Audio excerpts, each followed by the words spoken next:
Welcome to the great adventurers of old-time radio. From Boise, Idaho, this is your host, Adam Graham.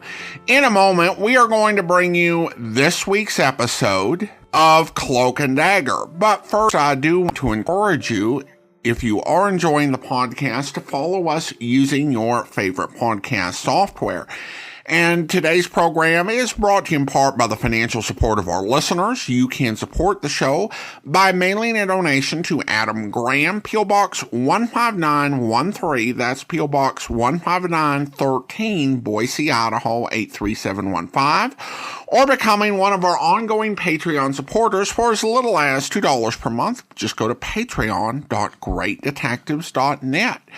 But now, from August 13th, 1950, here is The Roof of the World. Are you willing to undertake a dangerous mission behind the enemy lines, knowing you may never return alive?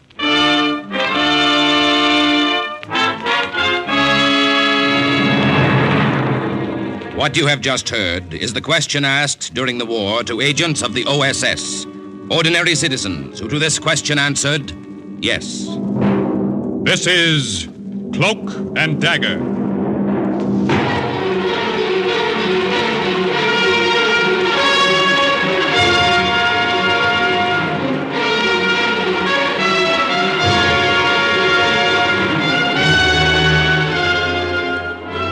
Black warfare, espionage, international intrigue.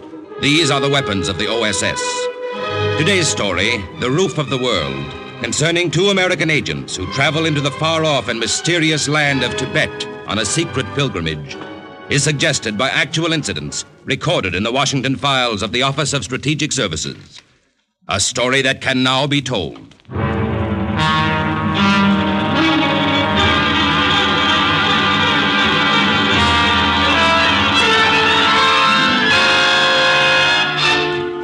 It came at us suddenly, out of the darkness, a shaggy monster over 15 feet high. None of us said a word for a minute. We just stared at it. The tusks. Look at the length of them. The tusks of this monster must have been at least 12 feet long. And I knew myself that if I hadn't seen it, stood right in front of it, I wouldn't have believed it actually existed either. But I saw it. There was definite proof. It did live. Once. Okay, lights. Put on the lights, please. Oh, did you ever see anything like it? All right now. Quiet, please. Quiet. What you have just seen is the last of our afternoon slides here in the Museum of Natural History on prehistoric animals. This last mammoth was a species of a true elephant which was found in Tibet during and before the Ice Age. Now, are there any questions? Yeah! How do you get out of here? I didn't mean Well, if you'll all follow the guide, he'll take you into the next room where you can actually see the skeletons of these monsters, which paleontologists have reconstructed from fossils and actual bones discovered in the earth. Philip. Oh, Phil. Oh, hello, Esther. Were you here for the whole lecture? No, just the last part of it. But you were sensational. Flattery will get you nowhere. What's that? Oh, telegram. Here. Just came to the office. Thanks. Oh, it's not for me, it's for us. Oh, who's it from? Washington. The Office of Strategic Services wants to see us. Office of Strategic... Now, why in the world do they want us? Huh? There's one way to find out.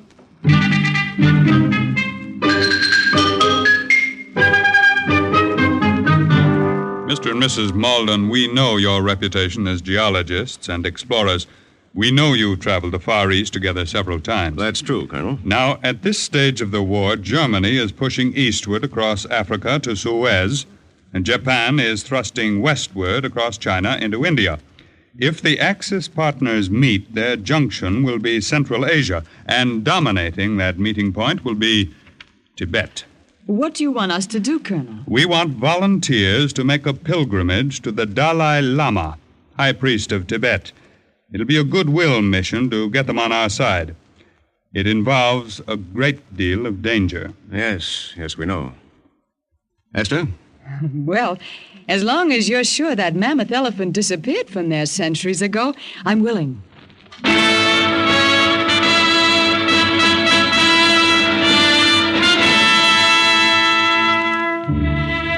A few weeks later, we were flown to India, where we were given a car.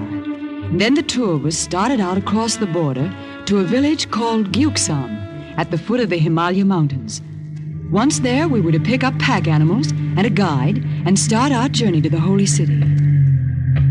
Well, these roads couldn't have been any narrower or any rockier. Well, they weren't designed for modern travel. You can say that again. Phil, are you worried about something? I'm worried about a lot of things. For instance? For instance, this is the worst possible time of the year to be traveling up that mountain. It's almost spring up there, and the thaw's setting in. It's going to loosen the snow and ice all along the way.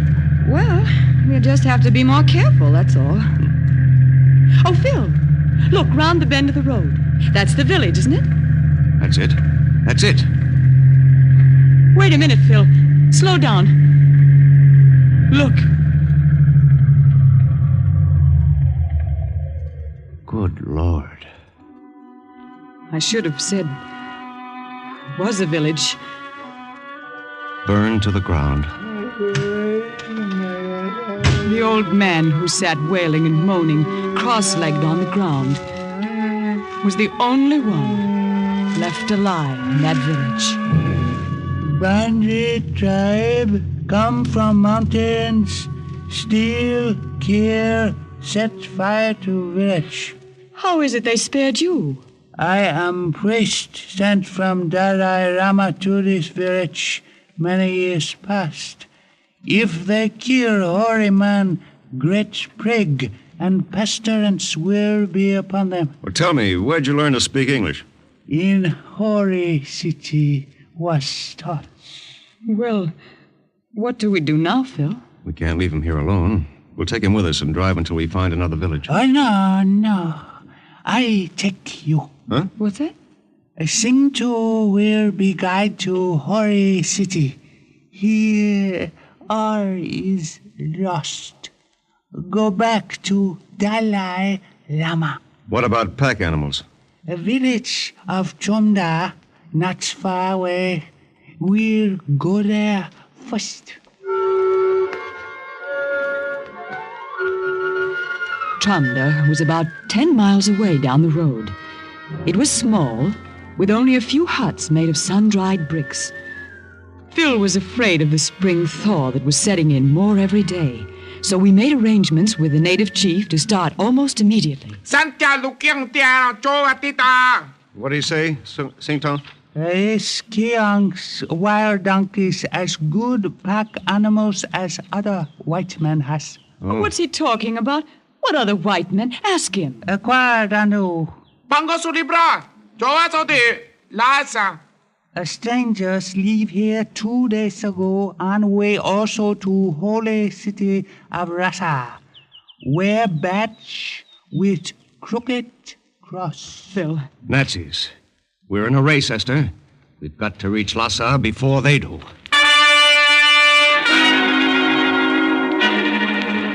That was the first we knew that the Germans were ahead of us, going in the same direction, on the same mission. Philip was right. It was going to be a race for time. Esther, come on. This is no time to pick flowers. Oh, look at this dwarf rhododendron, Phil. And up ahead, it's like a carpet of blue irises. There'll be plenty of foliage until we cross the timberline. Then it'll just be cold.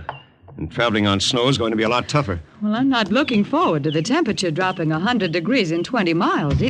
Oh. Watch it. Did you hurt yourself? Oh, no, I just tripped. I guess I must be getting tired. Is it Sing too? Yes, Mrs. Yes. How soon will we be able to camp?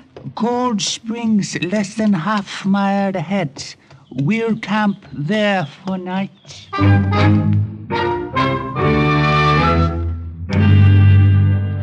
When we reached the springs, I started dinner out of K rations, which kept our packs light. And by the time I was through, the tent had mushroomed up, and Phil and Sing too were inside, straightening the pole and fixing the blankets for the night. How about food, Esther? Soup's on! Very bon. Mala! I looked up from the fire to find an unpleasant surprise. 6 unpleasant surprises, carrying rifles and forming a ring of muddy boots all around me. Who are you men? What do you want? La. Phil! What is it? Sing too! Where'd they come from? I don't know. They're just here, that's all. Yeah. Sing to? These are some of nomad bandits who raid my village. Huh? Ni yao shimo. What do they want? They say they take surprise everything against to leader shoot off gun to show you he mean what he say. Oh, Phil, without our supplies and guns, we'll have to turn back. Providing they let us turn back. They hold you hostage. Send me hoary man back to get ransom. Oh, Phil. Hold on.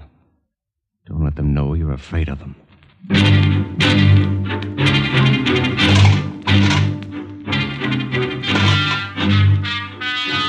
We stood there while they gathered our supplies out of the tent and threw them in a heap by the fire. Sing, too, knew he wouldn't be harmed because he was a holy man. But Phil and I had no idea what was ahead for us. Get your hands off me, you baboon! Oh, Phil! Leave her alone, you understand? Sing too. Tell them we'll come quietly. I said, get your filthy hands off me! The machine gun that riddled the bandit leader came from the direction of the brush. And the 6 of them went down, one after another. Then there was silence. And we looked up to see our 2 saviors walking out of the brush in German uniform. I'm delighted we were able to be of assistance, Americans. I am Commandant Kurt Faber of the German Army. This is Lieutenant Ernst Kessler. Freut mich. Well, thank you for saving our lives. I'm Esther Malden, and this is my husband, Philip. Oh, and our guide, Sing, too. You do not seem too surprised to see us here. We're not. Just surprised you're not 2 days ahead of us the way we thought you were. Then you knew about us? How? They told us in the village. They also told us you were headed for the holy city. They talk too much, those native idiots. Sie können nicht das Maul halten. Sei still, Ernst. And you, are you also going there? No. Oh, I mean, we're geologists. We're just on an exploring expedition. Come. Is it quite nice to lie to your benefactors who have just saved your lives? I don't get that. Why did you? Well, we saw the American flag sewn on your clothing. That told us immediately who you were, where you were going. We, as you already know, we are also headed for Lhasa to the Dalai Lama. But our guide was killed. The snow loosened under him as we turned the ledge and he fell. So you were going back for a guide? Exactly. But that is some distance away. Time is slipping by. You have the guide. You will lead us. Oh, no, we won't. And neither will Sing, too. Will you, Sing, too? We'll do only as friend Americans tell me. Verfluchter Hund! Ach, Ernst, you get too excited over nothing. Now remember, Herr Malden, Frau Malden, you have the guide. We have your supplies and your weapons. Let us pool our resources. Go together. If you think that at the point of our own guns you're going to make us lead you to Lhasa, you're crazy. Look, you are scientists. I appeal to your logical minds. Is it not safer that since we are traveling the same direction, we travel together? Once we reach the Dalai Lama, that each of us present the case of his country to him. If you'll forgive me for repeating, Herr Commandant, we're not going to be pushed along with guns in our backs. Nein. Who said you would be? Here. Why, Phil, he's giving us back our pistols. You see? We trust strangers, gentlemen? No. Not yet. It's all right. Go ahead, open them. Yeah, open the gun if you like. Go ahead, spin the drum. See the cartridges in the chamber. Yes, I see them. You return your guns, loaded as they were. Now shall we forget the war for a while and travel on together? Okay. Let's try it.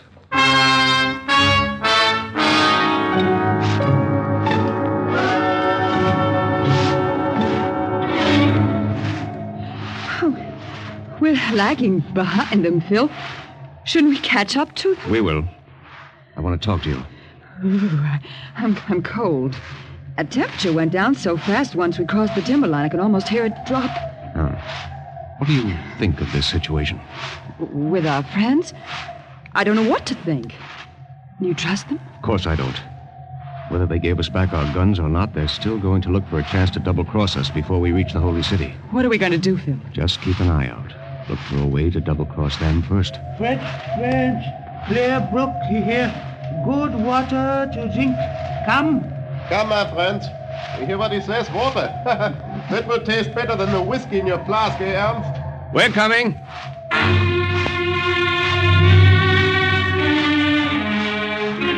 We caught up with them. And as we leaned over to fill our canteens from the small, clear brook, there was a sudden rumbling. The water's turned muddy suddenly. Yeah, it's covered with a dirty foam. Rising too. Rain. What's he talking about? It is not raining. It is in the high regions. That's what turned the water. But so suddenly. It happens like that. Races along under the ground, pushing the mud with it. It's really beginning to thaw, isn't it? Yes, that's what I was afraid of. What is there to be afraid of? Answer me! As the snow starts to melt, it'll start to fall. So just watch your step. Ernst, is it not good to have 3 such good guides? We are indeed fortunate, was? Come, more brook, a long way. We walk. Walk? Why do you think we have these animals? Kyung can be turned loose here. We'll get more and more snow. It's best to climb by foot. Yes, Sing Tu's right.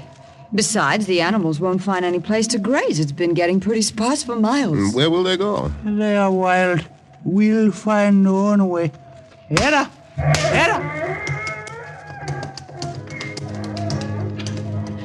The packs were heavy, and we were too tired the next 2 days to do much talking. We just watched each other. The jagged paths under us were getting more and more slippery. And below the cliff we could see a sheer drop of hundreds of feet to the glacier. Above us were the snow peaks, and somewhere beyond the holy city of Lhasa, towards which small birds of dull brown, gray, and black seemed to point. And then, the 3rd night after the strange pact had been made between our 2 enemy camps, it happened. Esther, where are you going? Oh, to the brook around the bend, Phil. I want to get some water. You take care of the rest. If you pitch the tent, Herr Morgan, I'll fix the fire. Oh, by the way, where's Ernst?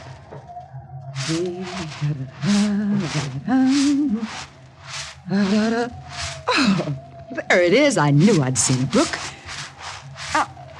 Ain't just a little bigger hole in the ice. Oh, there. Mullen, let me carry that back for you. Lieutenant Kessler, what are you doing here? I can see you don't want to be friendly. What a pity. I'll be friendly enough to give you some good advice. No. Save that liquor until you really need it. And stop guzzling it if you intend to keep up on this hike. This is no Boy Scout picnic. I'm touched by your concern for me. Don't flatter yourself. What are you doing back here anyway? You really wish to know? I followed you. I knew you were coming to the brook, so I went round the other way. You what? You don't like me. You'd like me very much if you got to know me. No, thanks. Now, please, get out of my way and let me go back. But, Kleiner, we may not have another chance to be together alone. You're very attractive, even in those heavy clothes. I know, very attractive. Besides, I'm the only woman for miles. Now get out of my way. I would like to see you in a white gown, diamond clips at your shoulders. Have you got nice shoulders, Frau Mulden? Leave me alone. Don't try to pull away Stop from it. me. Stop it, you drunken kiss. fool. Just one kiss. Oh, you big, dumb, drunken Nazi pig. You watch your tongue. Get away from me. Husband, cut it out if you do not. Stop yelling, I say. Stop it. Stop it. Get away, Kessler! Get away, leave her alone. And if I don't? Give me back my gun, I'll use it. You have your gun? You would not dare shoot me. Go on, try it. Use your gun. Ernst, that is enough. Genug, schon genug. Bist betrunken, du Idiot. Do you want him to use his gun on you? Think, Ernst, do you want him to use this gun? He will. I can tell he will. No. I'll give this lady your apologies. I order you. My apologies, Frau Malden. You both have my word an incident like this will not occur again. Shall we eat and make camp for the night now?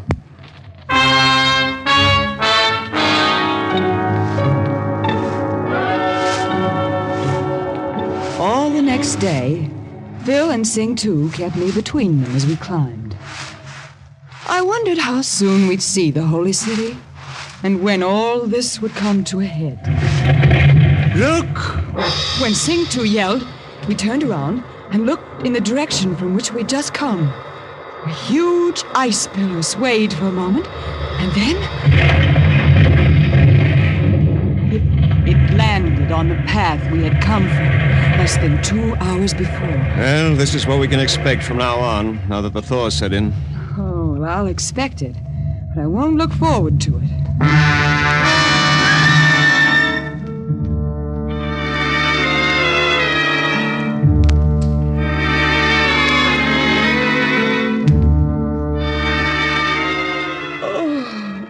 Phil, am I mistaken? Or are the days getting longer? Sleepy? Uh-huh.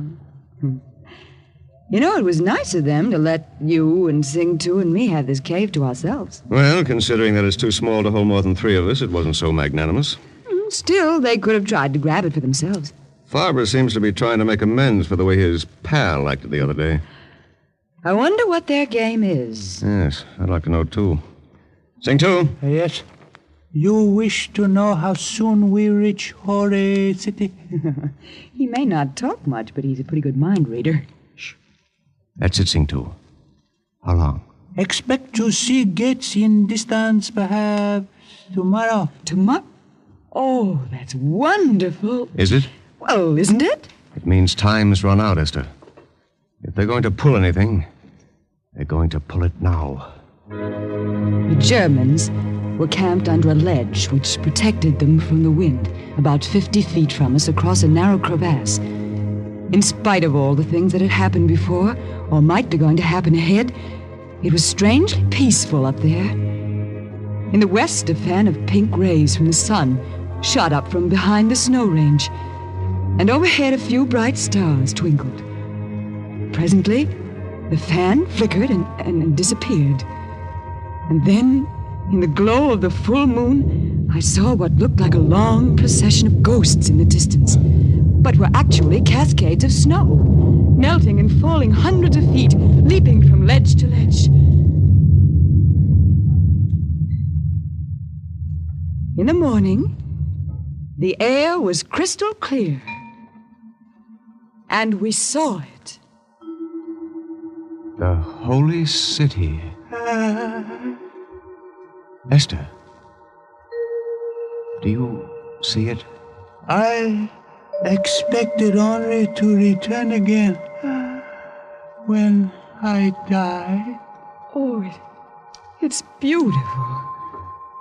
How long will it take us to reach it? You will not reach it at all, my friends. Don't start something you can't finish, Herr Commandant. Phil. Get behind me, back in the cave. You should have been more friendly to me, Frau Malden.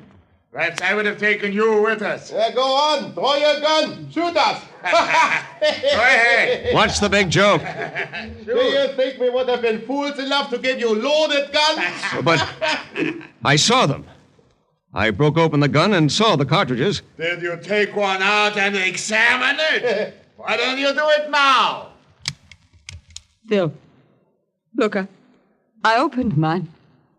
It's a blank cartridge. Now, surely, Frau Malden, you understand why I took care not to let your husband become too excited the night Ernst here tried to be friendly.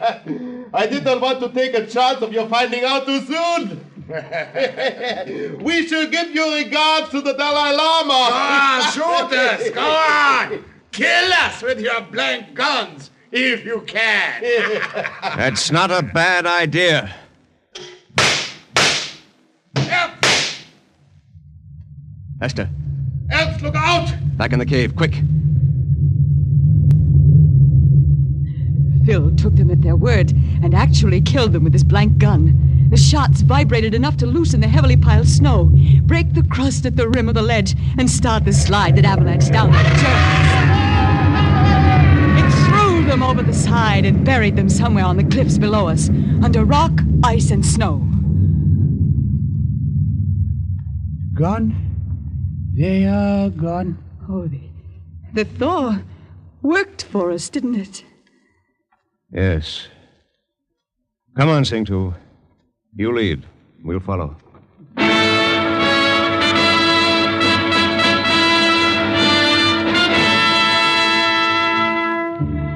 We could see the holy city, but it was still 25 miles away. It was 2 days' travel of an almost vertical descent into the valley, and we arrived at dusk at the magnificent red and white palace that overlooked the city. It was a week before we saw the Dalai Lama. Our entrance into his presence was conducted with the utmost ceremony. Tall, grim-faced monks lined the hall, their 6'4" frames made even more massive by layers of stiff gold brocade. The walls were carved with strange images and Tibetan inscriptions. Then the gong struck again. We were ushered into the throne room. Esther, look. Quiet. Must not talk. Come. Dalai Lama will see you now. We walked on thick rugs that were brilliant in color and depicted the waves of the sea, clouds, and emblems of happiness. Then we saw a throne of yellow satin at the end of the great room, and on it, robed in burgundy and gold satin, with a crown on his head and a table of jewels beside him, sat the Dalai Lama, a boy of 6. Come closer. Come. I will throw the silk longevity scarf over your heads to welcome you. We thank you for your welcome, Your Serenity. We bring you gifts from our leader. I accept your gifts with great thanks. How is your president? He is well, thank you. Bring the gifts to me. Let me see. They gave him the gifts, and he looked at each one carefully. After a while, servants began to pass bowls of rice and glasses of black tea. I noticed that a special taster took a sip of the Lama's tea before it touched his sacred lips. Mr. and Mrs. Malden? Yes, Your Serenity. Throw a pinch of rice over your shoulder. It will bring good luck. Your Serenity, we've come to talk about peace and friendliness between our two countries. There is no need to talk. Come here. I tie 3 knots in your scarf. There.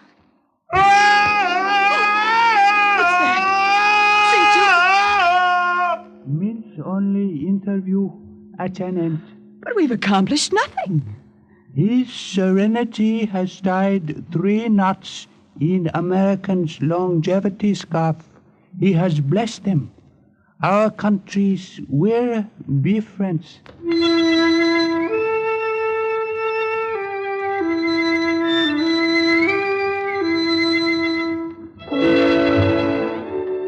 The success of the mission of these 2 OSS geologists helped to lay the foundations of friendship between Tibet and the United States and to forestall any possibility of Tibet's cooperation with our Axis enemies.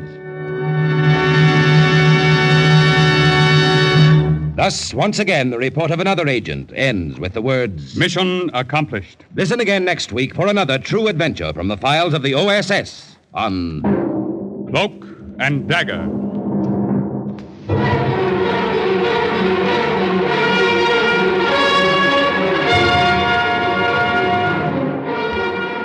Heard in today's Cloak and Dagger adventure as Esther was Louise Barclay, Philip, Grant Richards, the monk, Raymond Edward Johnson, Barber, Stefan Schnabel, Kessler, Barry Kroeger. Others were Janice Gilbert, Karl Weber, Ralph Bell, and Jerry Jarrett. Script was written by Winifred Wolfe and Jack Gordon. The music was under the direction of John Gart. Sound effects by Chet Hill and Dick Gillespie. Today's true OSS adventure was based on the book Cloak and Dagger by Corey Ford and Alistair McBain. This program was produced by Louis G. Cowan and Alfred Hollander under the direction and supervision of Sherman Marks. Programs, get your programs here. Mystery in Action tonight on NBC. Hear how you may win a cash prize as an armchair detective on $1,000 reward. Listen to the adventures of the suave crime fighter, the Saint, played by screen favorite Vincent Price, and follow another exciting caper with the greatest private eye of them all, hard-boiled Sam Spade. Now, stay tuned for High Adventure and the Big Guy on NBC. Welcome back. Well, I really enjoyed this episode. Don't mess with geologists. That's the moral of this story. I did like the husband and wife team. While I know that they were drawn from real-life people who worked with the OSS, I'd love a radio series with characters like this as globe-trotting adventurers. I first played this episode as part of our World War II podcast, The War, and it was amazing to reflect then that the Dalai Lama in this episode was based on the current Dalai Lama, and that's still the case 11 years later, which kind of blows my mind. All right, listener comments and feedback now, and we go over to Spotify, where Mechanic66 has a comment regarding the episode Swastika on the Windmill. Can't believe they fell for the Resistance sent us. And he also notes, we have ways of making you talk. Well, I didn't have a whole lot of problem with it just because the ways that various sort of resistance or partisans or Maquis, whatever you might refer to it, were organized very greatly from place to place with varying degrees of people who knew what they were doing. Which meant some people could be quite naive and some people could think others were misunderstanding or acting incorrectly and in need of correction and end up accidentally giving themselves away. If it was not well organized, which in many places wasn't. All right, well, now it's time to thank our Patreon supporter of the day, and I want to go ahead and thank Neil, Patreon supporter since September 2016, currently supporting the podcast at the secret agent level of $4 or more per month. Thanks so much for your support, Neil. And that will do it for today. If you're enjoying the podcast, please follow us using your favorite podcast software. And if you're enjoying the podcast on YouTube, be sure to like the video, subscribe to the channel, and mark the notification bell. And if you are listening on our Great Detectives feed, we will be back tomorrow with the Sunday Encore and then return to our regular lineup with Danger with Granger. And if you're listening on our Great Adventurers feed, we will be back on Tuesday with the final episode of the Interplanetary Adventures of Flash Gordon. In the meantime, do send your comments to box13@greatdetectives.net. From Boise, Idaho, this is your host, Adam Graham, signing off.